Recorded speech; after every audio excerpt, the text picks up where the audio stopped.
증인은 현장에 가지 않고 당시 특전사 내 전투통제실에서 지휘한 건 맞죠? 그렇습니다. 예.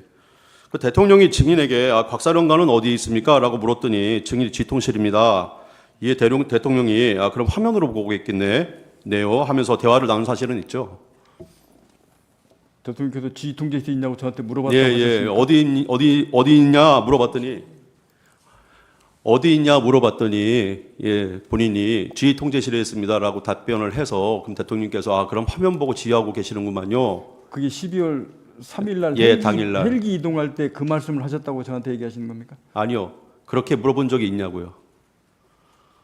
제 기억으로는 대통령이 통화한 건 두 번 있습니다. 예. 헬기 이동하는 상황하고 그다음에 국회의원 그 관련돼서 끌어내라고 말씀하셨던 그게 00시 30분 앞에 12월 3일 23시 40분경 이렇게 기억합니다. 예. 그러면 대통령님한테 지휘통제실에 있습니다라고 대답한 거는 언제입니까?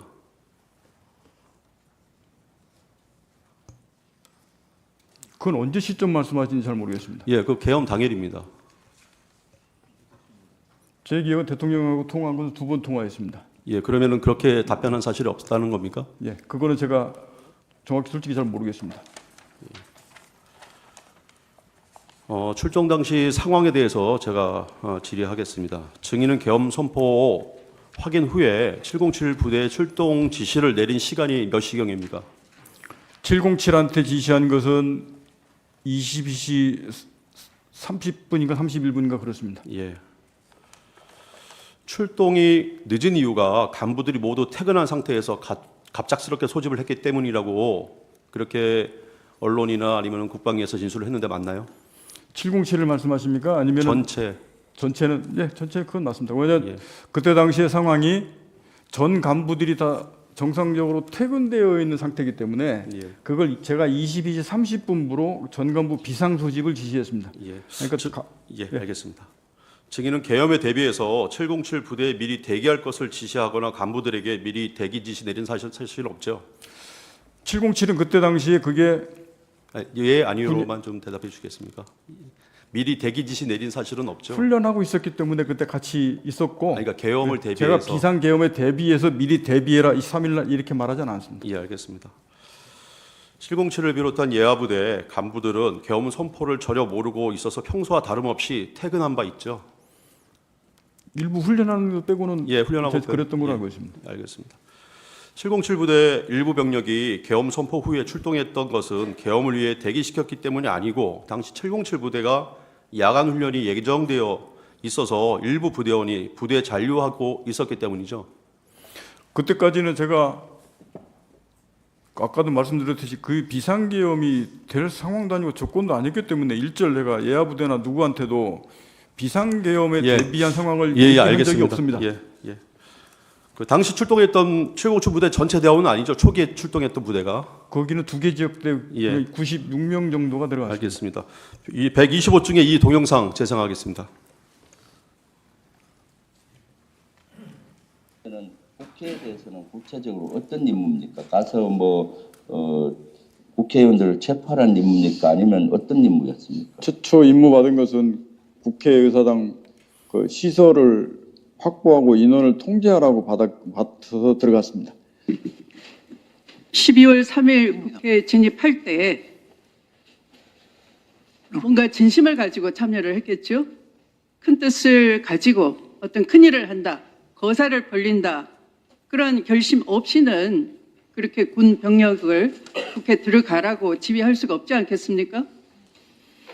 지금은 마음이 어떨지 모르지만 당시에는 그런 뜻이 있었겠죠. 저희는 최종 상태 목표를 해서 어떻게 하라고 지시하신 것이 아니고 정말 경황 없이 갔는데 국회 간 것이 외곽 시설을 확보하고 경계하라는 임무만 부여받고 갔기 때문에 그 이후 상황을 어떻게 할 것인지는 구체적으로 인식하지 못했습니다. 국회에 대해서는 구체적으로 예, 꺼주십시오. 예. 동영상을 보면 증인은 계엄에 부여된 임무는 국회를 확보하고 인원을 통제하며 또 경계하라는 것 맞죠? 최초 12월 1일 날 이거 예, 아니로만 좀 제가 좀 시간이 없어서요. 예, 죄송합니다. 시설 확보 및 경계하라고 예. 받았습니다. 예.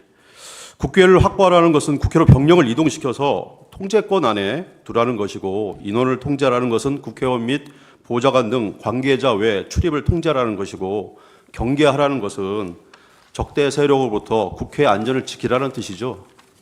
그것은 시설 군인이 통상 임무를 받을 때는 시설 확보 및 경계하라 하면 통상적으로 그 밑에 그거를 통해서 무엇을 할 수 있고 무엇을 하면 안 된다라는 세부적인 지침을 명확하게 알려줘야 예. 그래야 이하부대 행동이 통일됩니다. 근데 예. 지금 방금 예. 하신 말씀은 예. 그런 얘기가 일절 없었고 시설 확보 및 경계하라는 말만 내려왔습니다. 예, 알겠습니다. 예. 국방부 장관으로부터 더 구체적인 지시를 받은 사실이 있나요? 그때 당시 시설 확보 및 경계하라고까지만 받았습니다. 알겠습니다. 특정사를 국회로 출동시킨 것과 별도로 별다른 임무가 없다는 것이고 또 증인은 평소 주요 시설 등에 대한 방어 조치 매뉴얼에 따라서 예하부대에 지시하였을 것으로 보이는데 예하부대에 마찬가지로 그런 매뉴얼에 따라 지시한 거죠? 그 매뉴얼 따라 지시한 게 시설 확보 및 경계하라고 부여받았기 때문에 시설 확보 및 경계하라고 임무를 부여한 것입니다. 예, 알겠습니다.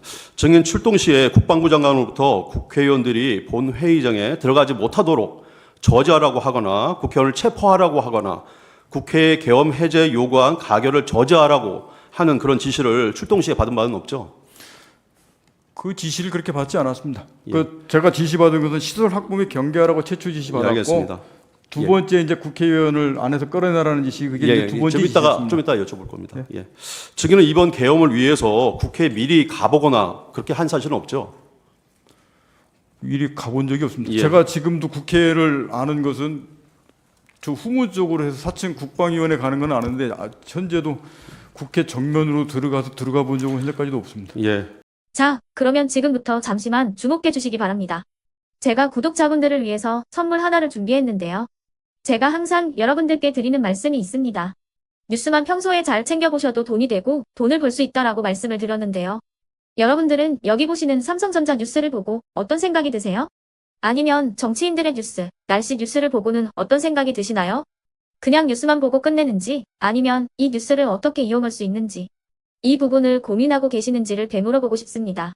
그 이유가 뭐냐 하면 제가 지난번에 여러분들께 뭐라고 말씀을 드렸었죠? 지금은 반도체 섹터를 눈여겨보셔야 한다고 말씀드렸습니다. 그리고 나서 이런 썸네일들 뉴스를 통해서 많이 보셨을 겁니다. 반도체 내용이 이슈가 됐을 때 부자들은 어떻게 생각한다? 반도체 관련주들은 뭐가 있는지, 어떤 종목이 가장 좋은지, 어디에 투자해야 돈이 몰리는지 자연스럽게 생각한다고 제가 말씀을 드렸죠.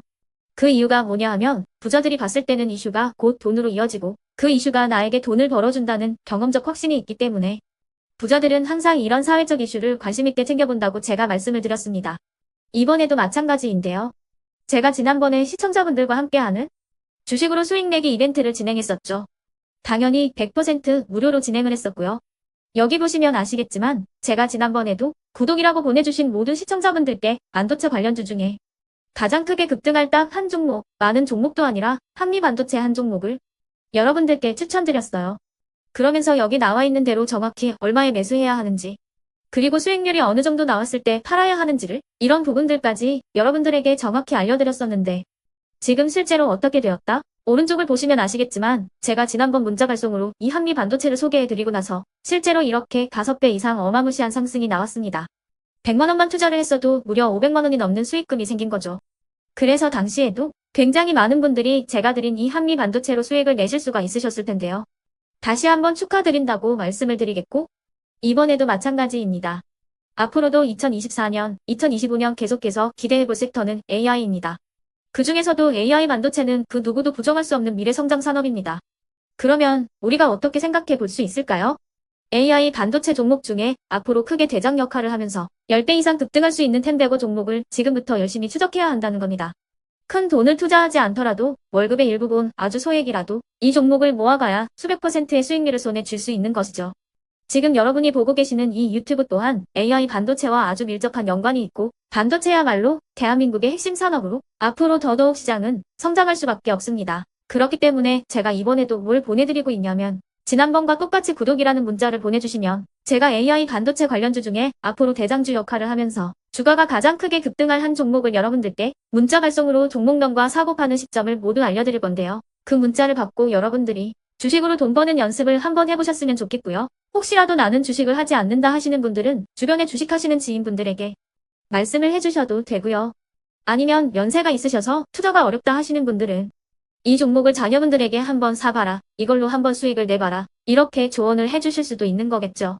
그래서 지금 이 영상을 보시는 시청자분들 중에 나도 이번 종목이 좀 궁금하다 하시는 분들은요. 누구나 상관없이 그리고 어느 시간대나 상관없이 부담 없이 010-2514-5930번으로 구독이라는 문자 보내주시면 제가 이번에도 똑같이 무료 추천 급등주 문자를 보내드리겠습니다. 이해되시겠죠? 제 번호 010-2514-5930번으로 구독이라는 문자 보내주시면 여러분들이 직접 이슈를 통해서 돈 버는 연습을 해보실 수가 있는 거고 제가 돈을 받는 것도 아니고 투자를 대신해 드리는 것도 아니기 때문에 부담 없이 신청해 주시면 되는 겁니다. 그리고 수익이 나면 저는 다른 것은 하나도 바라지 않습니다. 제 채널에 구독, 좋아요 한 번씩만 눌러주시라 이렇게 다시 한번 말씀을 드리겠습니다.